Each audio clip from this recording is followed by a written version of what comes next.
Okay, thank you very much. And I wanted just to dedicate this reading, as my book is dedicated, to John Wells, who used to come to this reading series a lot, and you listen a lot. So I want to just give you a little bit of background. So this is a middle grade novel, so it's for kids 8 to 12. And Mikey, our protagonist, is convinced that he has seen a real live Celtic warrior in the VA hospital. And he knows that he must be a Celt because the man is wearing something like this around his neck, which is a Celtic torque. So he is determined to track him down and find him. And so this is the moment where he actually, for the first time, manages to find him on the streets. I dodged back down behind the car. It's awesome. I've found my Celt. But now that I've found him, I don't know what to do. The way he's running scares me. He's intense. I peer for my hiding place. There's no one behind him, so he's not running away from anyone. Next minute, there's a crash further up the street as a raccoon knocks over a trash can. The Celt throws himself down and covers his ears. No, no, no, he mutters. He stays there for a long time. Then he's crouching, swigging from a bottle, standing and sprinting up the street again. His arms are pumping. He's concentrating so hard, he doesn't even look at me. As he races past, he mutters in his strange accent. He took his great barbed spear and thrust it into the air.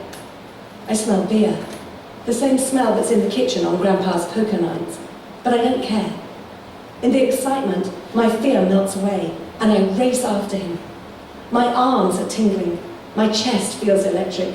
The hairs on the back of my neck prickle like a dog's. I'm terrified and completely alive at the same time. I run as fast as I can to keep up. He took the shield and raised it, but the dragon flew out of the sun. Even shielding his eyes, the warrior couldn't see for the rays of light.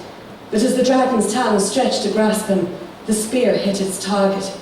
The dragon exploded in a mighty roar. It burst the warrior's eardrums and forced the blood swirling from them like water out of a shell plucked from the sea.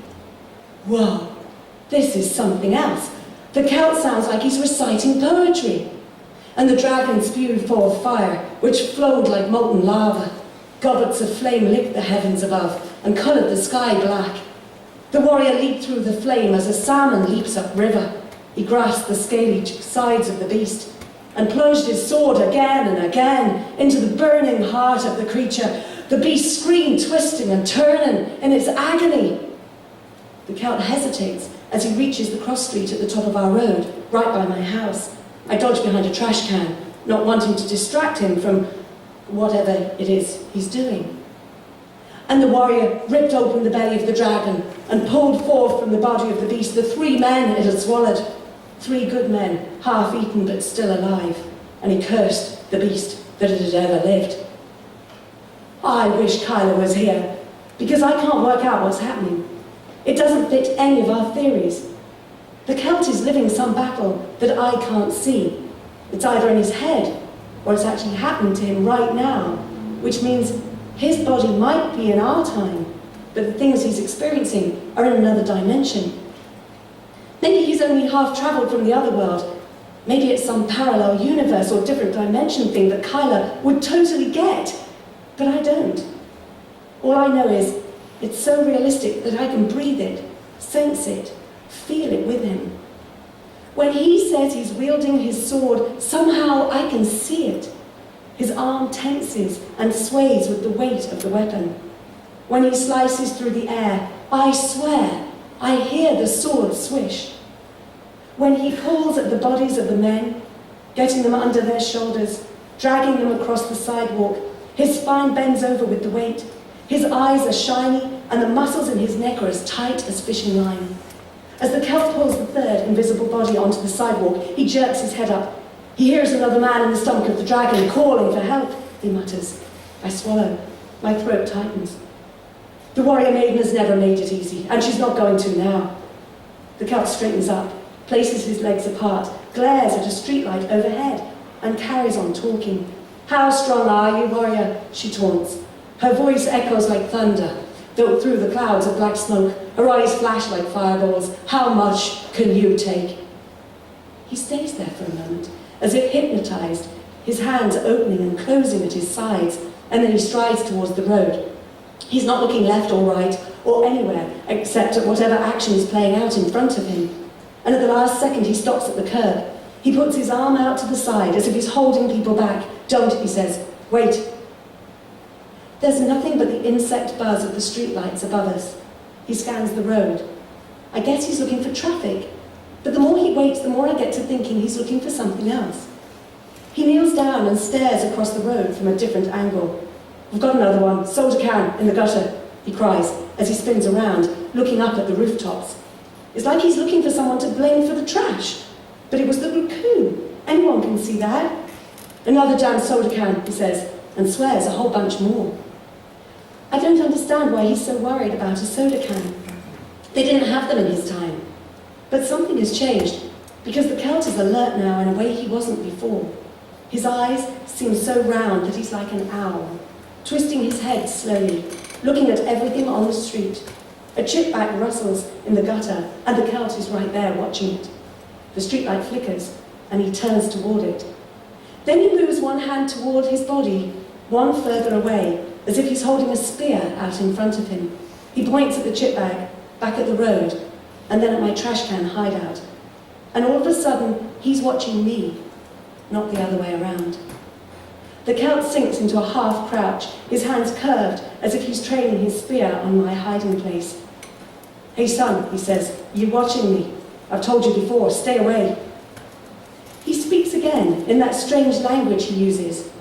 And then he switches back to English. "Stay away or you get hurt, you hear?" My heart hammers against my ribs. I get a flash in my head of a news report, a boy missing, a mom crying. I glance around to see where I can run, but there's nowhere. Is he going to hurt me? Is that what he means? I grip the trash can, and then a car zooms past and the Celt throws himself to the ground, cradling his head in his arms and swearing. It's only a car. Normal engine whine, normal squelch of tyres on the road, faint thud of bass from the radio. It's only a car, yet the Celt is terrified. I guess he would be. They didn't have cars 2,000 years ago. He's quivering with fear. At least that's what it looks like to me.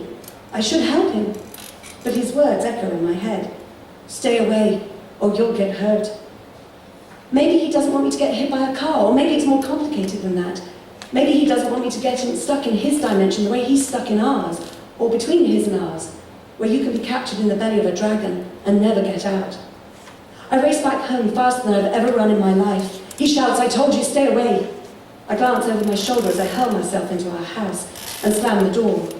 He's back at the corner of the street, not even looking in my direction.